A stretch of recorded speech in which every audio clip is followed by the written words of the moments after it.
नहमदु नसल्ली अला रसूलिल करीम अम्मा बाद बिस्मिल्लाहिर्रहमानिर्रहीम। नाज़रीन इकराम अस्सलामु अलैकुम। मैं Mushtaq Khan STN HD TV से हाज़िर ख़िदमत हूँ। आज हमारे 3 टॉपिक्स हैं आज के अहम तरीन। एक है मनी लॉन्ड्रिंग, शरीफ बरदरान की मनी लॉन्ड्रिंग, एक अफ़गानिस्तान का इंतकाल इक़्तिदार और इसके बाद आने वाले हालात, और तीसरी चीज़ है पाकिस्तान में तब्दीली सरकार की महंगाई का जिन। तो सबसे पहले हम आगाज़ करते हैं शरीफ बरदरान की मनी लॉन्ड्रिंग की। तो शरीफ बरदरान की मनी लॉन्ड्रिंग का सिलसिला 1999 से शुरू हुआ, जब परवेज़ मुशर्रफ ने अनाने हुकूमत संभाला तो उन्होंने शरीफ बरदरान को कैदो बंद में भी रखा। उनके ख़िलाफ़ मुख्तलिफ़ मुकदमात कायम हुए और उसके तहत छानबीन होती रही उनकी मनी लॉन्ड्रिंग की।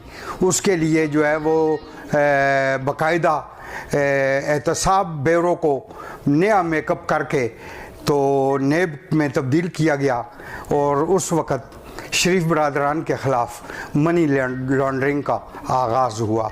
तो उस वक़्त भी जो मनी लॉन्ड्रिंग, उनकी मनी लॉन्ड्रिंग के ताने बाने थे वो इंग्लैंड से मिलाए गए। बाद अज़ां फिर जब पीपल्स पार्टी की हुकूमत आई तो चूँकि जनाब आसिफ अली ज़रदारी ने पहले ही कह दिया कि मैं इंतकाम पे यकीन नहीं रखता, लिहाजा हम मुफ़ाहमत की सियासत को अपनाएंगे। तो उनके दौर में यकीनन कि कोई सियासी मुकदमा किसी पर भी कायम नहीं हुआ। लेकिन जो ही आगे इमरान ख़ान ने ऐनाने हुकूमत संभाला, कैसे संभाला ये आज तक सवालिया निशान है। बहरहाल उन्होंने जैसे ही ऐनाने हुकूमत संभाला तो उन्हें शहज़ाद अकबर जैसे जिन एहतसाब के लिए मिल गए और उन्होंने जो है वो 24 घंटे एहतसाब और जो है मनी लॉन्ड्रिंग के नारे लगाए और लगाते आ रहे हैं, मुकदमात पे मुकदमात कायम करते आ रहे हैं और किसी भी मुकदमे से कुछ भी नहीं निकला। लेकिन चूँकि फसाना हुक्मरानों के दाएं हाथ का खेल होता है तो इन्हें भी, शरीफ बरदरान को भी, ज़रदारी एंड कंपनी को भी और दूसरे लोगों को भी उन्होंने जितना तुन सकते थे जी भर के तुन दिया। लेकिन अपने साथियों को, बाकायदा अपनी बहन को, सिलाई मशीनों वाली बहन को अरबों रुपए का उन्होंने रिलीफ दे दिया और अपने दोस्तों को भरपूर रिलीफ दिया। मुझे किसी का नाम बताने की ज़रूरत कतई तौर पे कोई नहीं है, सारी कौम सारे कारनामों को जानती है। तो जनाब करते कराते अभी रिसेंटली 2-4 दिन पहले इंग्लैंड की एक अदालत ने शरीफ बरदरान की मनी लॉन्ड्रिंग से उनको मुबर्रा करार दे दिया। उनके ख़िलाफ़ मनी लॉन्ड्रिंग के जो मुकदमात कायम किए गए थे उनको झूठा करार दे दिया। अब सवाल ये है कि पाकिस्तान में कायम मनी लॉन्ड्रिंग के केसों का क्या मुस्तकबल है। चूँकि मेरी दानिस्त में ये केस जितने भी हैं पाकिस्तान में कायम किए गए, इनकी भी जो है वो मनी लॉन्ड्रिंग की तान को वहीं इंग्लैंड से मिलाया गया है। तो जब इंग्लैंड की अदालतों ने ही उसको बरी कर दिया हुआ है तो पाकिस्तान में चलने वाले मुकदमात जो अदालतों में चल रहे हैं इस वक्त, तो उनका क्या फ्यूचर है। क्या आया इंग्लैंड का मुकदमा हमारे हुक्मरानों के मुंह पे कलंक का टीका नहीं तो क्या है। ये सवालिया निशान है। इसको आहिस्ता आहिस्ता आगे चल के क्लियर होना है, मंतकी अंजाम को पहुंचना है। और मुझे इनका मंतकी अंजाम भी इंग्लैंड वाली अदालतों का लगता है कि जो भी होगा 10 साल बाद भी फैसला हो पाकिस्तान की अदालतों में तो वक्त ज़ाया होगा और हम पछता रहे होंगे। उस मनी लॉन्ड्रिंग का जो क्लेम है शरीफ बरदरान पे, तो हुकूमत पाकिस्तान का उन पे उससे कई गुना ज़्यादा खर्च हो गया होगा, और तब हमें पछतावे के सिवा कुछ हासिल नहीं होगा। और तब हो सकता है कि शरीफ बरदरान की अपनी फिर पाकिस्तान में हुकूमत कायम हो, और वो सारा जो है कच्चे छटे ये वो कालख जो हमने उनके चेहरे पे मली, तो वो हमारे चेहरों पे मल रहे हों। हमारे से मुराद हुकूमत पाकिस्तान। तो अब चलते हैं हम अगले असाइनमेंट की तरफ। अफ़गानिस्तान में इस वक्त हुकूमत तालिबान की ऐलान हुकूमत संभाल चुकी हुई है, और वो अपनी डगर पे बेहतरीन तरीके से आगे बढ़ रहे हैं। उन्होंने मुंतबे कर दिया है दीगर अक़वाम को भी कि हमारे मामलात में, हमारे अंदरूनी मामलात में कोई भी मुल्क मुदाखलत करने की कोशिश ना करे, वरना हमें भी मुदाखलत करनी आती है। ये तो वो अल्टीमेटम है जो तालिबान सरकार ने सब अक़वाम आलम को दे दिया है। अब कौन क्या रोल अदा करता है, चुपके से, खामोशी से, सरेआम कौन क्या किरदार अदा करता है, ये तो आने वाला वक्त ही बताएगा। लेकिन मैं ये बात यहाँ पे अपने सुनने देखने वालों को ये बता देना चाहता हूँ कि तालिबान जितना मर्जी है अपना सॉफ्ट इमेज क्रिएट करें, साजिशी अनासर उनके ऊपर अल्ज़ामात की बोरियां भर रहे हैं, जो आने वाले वक्तों में खोलते जाएंगे, और एक एक इल्ज़ाम मीडिया के ज़रिए मंज़र आम पर आता रहेगा।